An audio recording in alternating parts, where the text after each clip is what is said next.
우리에게 주신 하나님의 말씀은 구약성경 스가랴서 14장의 말씀입니다.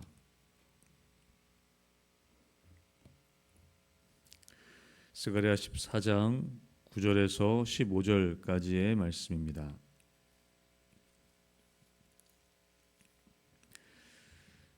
구약성경 스가랴 14장 9절에서 15절까지의 말씀입니다.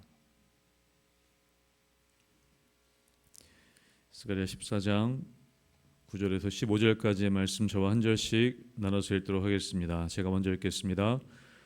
여호와께서 천하의 왕이 되시리니 그날에는 여호와께서 홀로 한 분이실 것이요 그의 이름이 홀로 하나이실 것이라. 온 땅이 아라바 같이 되되 게바에서 예루살렘 남쪽 림몬까지 이를 것이며 예루살렘이 높이 들려 그 본처에 있으리니 베냐민 문에서부터 천문 자리와 성 모퉁이 문까지 또 하나님의 망대에서부터 왕의 포도주 짜는 곳까지라. 사람이 그 가운데 살며 다시는 저주가 있지 아니하리니 예루살렘이 평안히 서리로다. 예루살렘을 친 모든 백성에게 여호와께서 내리실 재앙은 이러하니 곧 섰을 때에 그들의 살이 썩으며 그들의 눈동자가 눈구멍 속에서 썩으며 그들의 혀가 입속에서 썩을 것이요 그날에 여호와께서 그들을 크게 요란하게 하시리니 피차 손으로 붙잡으며 피차 손을 들어 칠 것이며 유다도 예루살렘에서 싸우리니 이때에 사방에 있는 이방 나라들의 보화 곧 그 문과 의복이 심히 많이 모여질 것이요. 함께 읽습니다.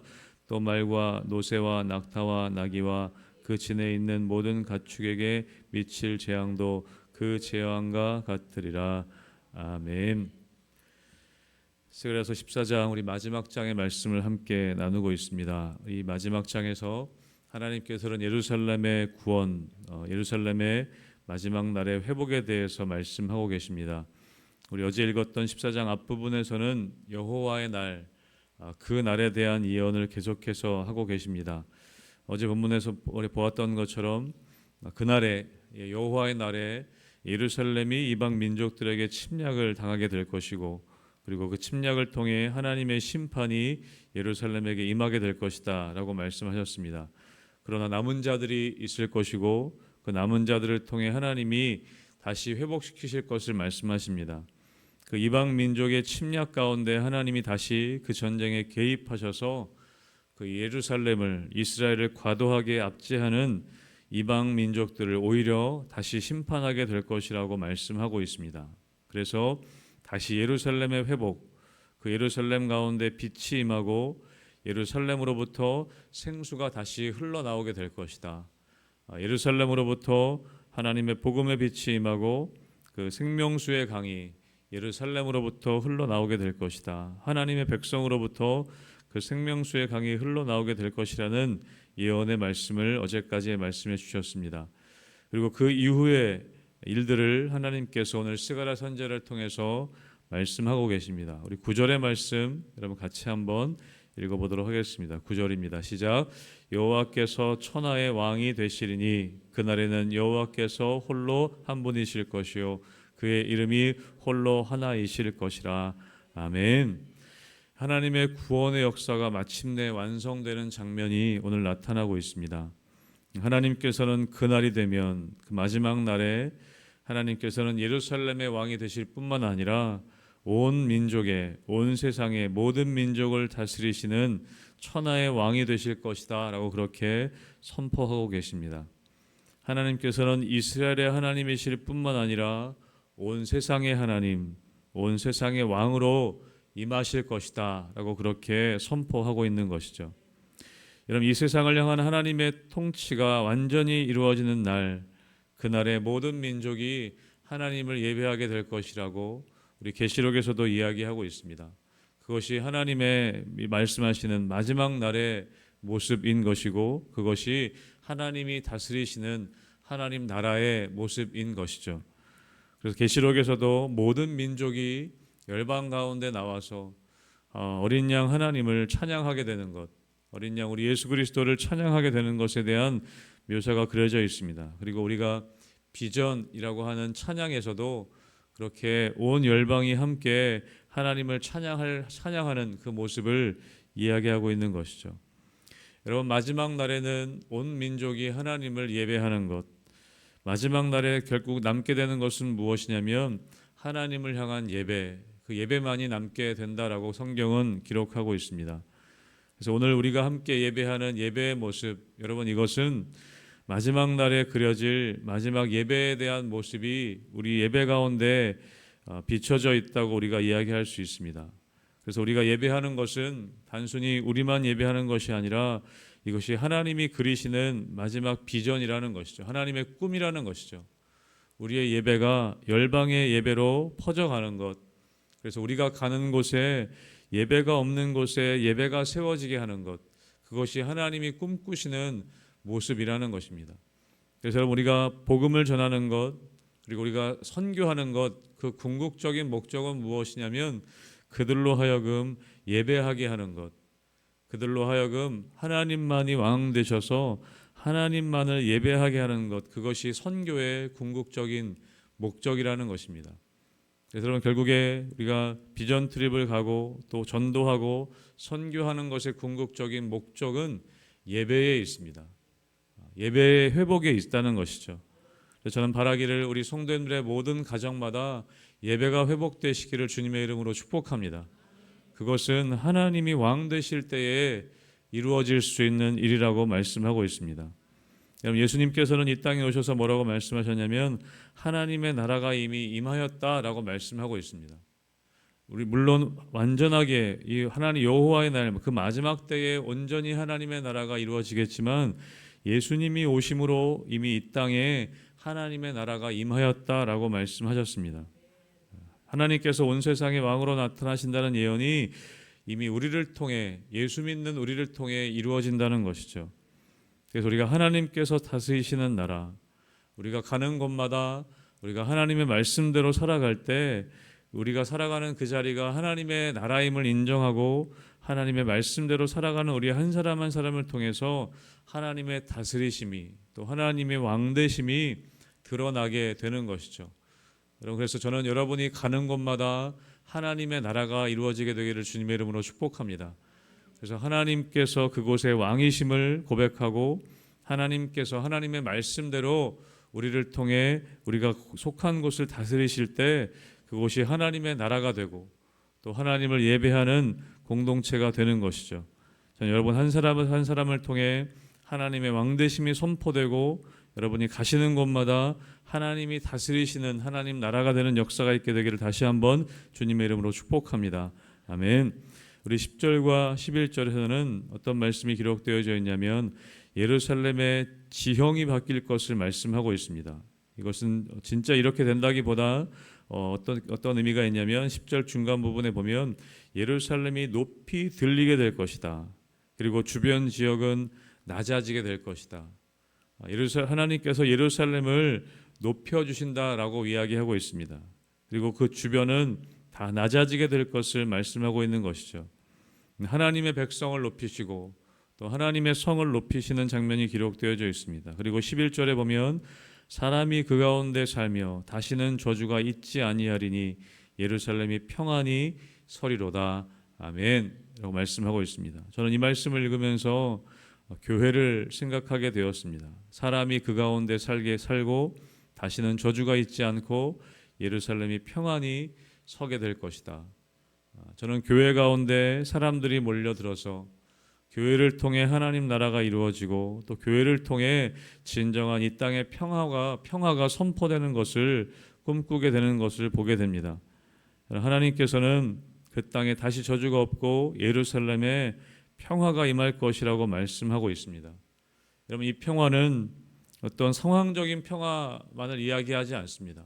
때로는 상황과 환경의 평화가 아니라 우리의 내적인 변화, 하나님이 우리 삶의 왕 되심을 통해서 하나님과의 진정한 관계의 평화를 통해서 우리 삶의 진정한 안식을 누릴 수 있게 된다는 것이죠. 하나님께서 왕으로 임하게 되실 때 여러분 진정한 평화가 임하게 되는 것입니다. 우리 가정 가운데 평화는 어떤 물질이 많아졌을 때 여러분 그것은 잠깐이지만 잠깐 이룰 수 있는 평화이지만 여러분 그 평화는 오래 가지 않는다는 것을 우리는 알고 있습니다. 하나님께서 우리 가정을 다스려 주실 때에 우리가 하나님의 다스림을 받게 될 때 그곳 가운데 진정한 평화가 임하게 되는 것이죠.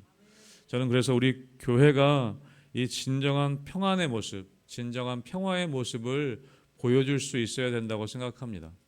교회 왔을 때 정말 여기에 평화가 있구나, 정말 하나님이 다스리시는 곳에 진정한 평안이 있구나라는 것을 교회가 보여줄 수 있어야 한다는 것이죠. 세상 사람들이 세상에서는 누릴 수 없는 평안과 평화를 교회에 와서 누릴 수 있어야 한다고 생각합니다. 오늘 그것을 말씀해 주고 계신 것이죠. 진정한 예루살렘의 회복, 그것은 하나님께서 왕 되셔서 하나님께서 다스리실 때 진정한 평안을 누릴 수 있는 그 예루살렘의 평안, 예루살렘의 평화, 그것이 세상 가운데 드러나게 되는 것, 오늘 그것이 진정한 회복인 것을 말씀하고 계십니다. 그리고 오늘 이어서 12절부터 15절까지의 말씀에서는 예루살렘을 대적하던 열방들이 심판받을 것을 말씀하고 계십니다. 예루살렘을 대적했던 열방들을 하나님이 심판하시는 장면이 끔찍하게 기록되어져 있습니다. 12절 보면 굉장히 끔찍한 모습을 기록하고 있습니다. 그들의 살이 썩을 것이며 그들의 눈동자가 눈구멍 속에서 썩으며 그들의 혀가 입속에서 썩을 것이다. 그리고 13절에 보면 그날에 여호와께서 그들을 크게 요란하게 하시리니 피차 손으로 붙잡으며 피차 손을 들어 칠 것이다. 하나님께서 전염병과 혼란으로 이방 나라들을 심판하실 것이라고, 또 그들을 서로 죽이게 될 것이라고 말씀하고 있습니다. 그럼 이것은 하나님의 거룩한 공의가 이방 나라들 가운데 실현될 것을 말씀하고 있습니다. 그리고 나서 어떤 일이 일어나느냐, 14절에 보면 유다도 예루살렘에서 싸우리니 이때에 사방에 있는 이방 나라들의 보화 곧 금, 은과 의복이 심히 많이 모여질 것이다. 이방 나라들을 심판하실 때 또 반면에 예루살렘의 회복을 또한 말씀하고 계신 것이죠. 우리가 어제 읽은 본문 말씀에 보면 14장 1절에 보면 그날에 내 재물이 약탈되어 내 가운데서 나누이리라 라고 말씀하셨습니다. 이방 나라들의 침략으로 말미암아서 재물이 흩어질 것이다, 재물을 다 빼앗기게 될 것이다 라고 그렇게 말씀하셨죠. 그런데 오늘 본문에 보면 다시 회복을 통해서 어떻게 되는가, 이방 나라들의 보화 곧 금, 은과 의복이 심히 많이 모여지게 될 것이다. 하나님의 회복하실 때 물질적인 회복에 대한 것도 말씀하고 계십니다. 약탈되었던 재물이 다시 돌아오는 장면이 기록되어져 있는 것이죠. 여러분, 하나님께서는 우리가 많은 물질을 가지고 있는 것을 싫어하신다라고 말씀하시지 않습니다. 물론 돈을 사랑하는 것이 일만하게 뿌리다라고 말씀하시긴 했지만 그렇다고 돈 자체가 악하다라고 말씀하시지도 않았습니다. 문제는 무엇이냐면 그것을 다스리는 청지기로서 그것을 잘 다스리느냐의 문제라는 것이죠. 우리가 어떤 물질적인 부유함이 주어졌을 때 그것을 하나님 것이라고 인정하고, 다윗이 그랬던 것처럼 우리는 청지기로서의 역할을 잘 감당하느냐, 그것이 문제이지 물질 자체가 문제인 것을 말씀하시지 않았습니다. 예수님께서 뭐라고 말씀하셨냐면 자신을 따를 때, 제자됨에 대해서 말씀하실 때 누구든지 자기의 모든 소유를 버리지 아니하면 능히 내 제자가 되지 못할 것이다 라고 말씀하셨습니다. 그럼 그것은 우리가 가난하게 살기를 원하신다는 의미가 아니라 모든 소유를 버리라는 것은 나의 모든 소유권, 그것이 내 것이라고 이야기하는 소유의식을 버려야 한다는 의미인 것을 우리는 알 수 있습니다. 그것이 내 것이 아니라 하나님의 것임을 고백할 수 있어야 한다는 것이죠. 여러분, 그럴 때 하나님께서는 우리에게 때로는 많은 물질도 맡겨주실 때가 있습니다. 오늘 예루살렘의 회복에 있어서도 마찬가지죠. 금과 은과 의복이 다시 많이 모여지게 될 것이다. 하나님이 왕 되실 때, 하나님이 우리의 삶의 왕이심을 고백할 수 있을 때 하나님은 물질 또한 때로는 맡겨주실 때가 있습니다. 저는 바라기는 우리 성도님들의 삶 가운데 물질적으로도 부유하게 되시기를 주님의 이름으로 축복합니다. 물질적으로 저는 여러분들이 부유해 주시길 바라요. 그러나 그럴 때 하나님께서 진정한 왕이시라는 것, 그 물질 또한 하나님이 주인이시라는 것, 우리가 그 청지기로서의 역할만 잘 감당할 수 있다면, 그럼 그 물질 또한 하나님의 뜻대로 잘 사용할 수만 있다면 하나님께서 그런 은혜도 또한 우리에게 주실 것이라고 말씀하고 있습니다. 그것이 예루살렘의 회복 가운데 나타나는 모습인 것을 이야기한다는 것이죠. 그런데 오늘 한 가지 더 보고 싶은 것은 무엇이냐면, 오늘 그렇게 끔찍하게 12절부터 15절에 이방 민족들에 대한 심판이 기록되어져 있습니다. 철저하게 심판하실 것. 그런데 내일 본문에 보면 16절, 내일 읽겠지만 16절에 어떤 말씀이 기록되어 있냐면, 예루살렘을 치러왔던 이방 나라들 중에 남은 자가 있을 것이다. 여러분, 하나님께서는 예루살렘만 사랑하시지 않습니다. 이스라엘만 사랑하시는 것이 아니라 이스라엘의 왕이실 뿐만 아니라 하나님은 열방의 왕이시기도 하다고 말씀하고 있습니다. 그래서 예루살렘을 치러왔던 이방 민족들, 그들에 대한 심판을 오늘 본문에 말씀하시기도 하지만 이방 나라들 중에도 남은 자가 있을 것이다. 우리 어제 본문에 보면 예루살렘 성읍 가운데에 사로잡혀가는 사람들이 있을 것인데, 그렇지만 남은 백성이 있을 것이다. 예루살렘에도 남은 백성이 있는 것처럼 이방 민족들 가운데에도, 이방 나라들 가운데에도 남은 자가 있을 것이다. 그리고 그들이 어떻게 할 것이냐, 16절 내일 본문에 보면 그들이 해마다 올라와서 그 왕 만군의 여호와께 경배하게 될 것이다 라고 말씀하고 있습니다. 여러분, 하나님은 이스라엘의 하나님만이 아니시라 온 세상의 왕이십니다. 그렇기 때문에 하나님께서는 우리 교회에 나오고 있는 성도들만 사랑하시는 것이 아니라 이 땅에, 이 세상에 남아있는 이 세상의 사람들 가운데에도 여전히 그들이 돌아오기를 하나님은 기다리고 계신 것이죠. 그래서 성경에도 이야기하시죠. 이 땅의 사람들이, 이 세상 사람들이 복음을 듣고 다 돌아올 때까지 하나님은 기다리고 계신 것입니다. 그들이 돌아올 때까지 기다리고 계신다고 말씀하시는 것이죠. 그래서 우리의 역할은 우리의 역할은 무엇이냐? 우리의 사명은 무엇이냐? 하나님이 우리를 회복시켜 주시는구나. 예루살렘에 금은 보화와 의복이 심히 많이 모이는구나. 그것으로 난 기쁨으로 만족하는 것이 아니라 이방 민족들 가운데에도 여전히 믿지 않는, 돌아와야 할 남은 자들이 있음을 우리가 기억하고 그들에게 복음을 전하는 것이 바로 우리들의 사명이라고 말씀하고 있습니다. 사랑하는 성도 여러분, 우리들을 통해 진정한 회복은 무엇이냐?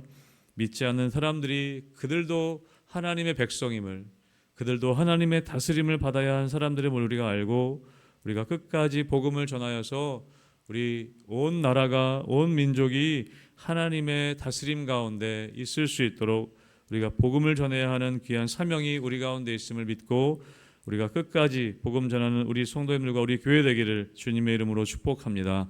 아멘. 함께 기도하겠습니다.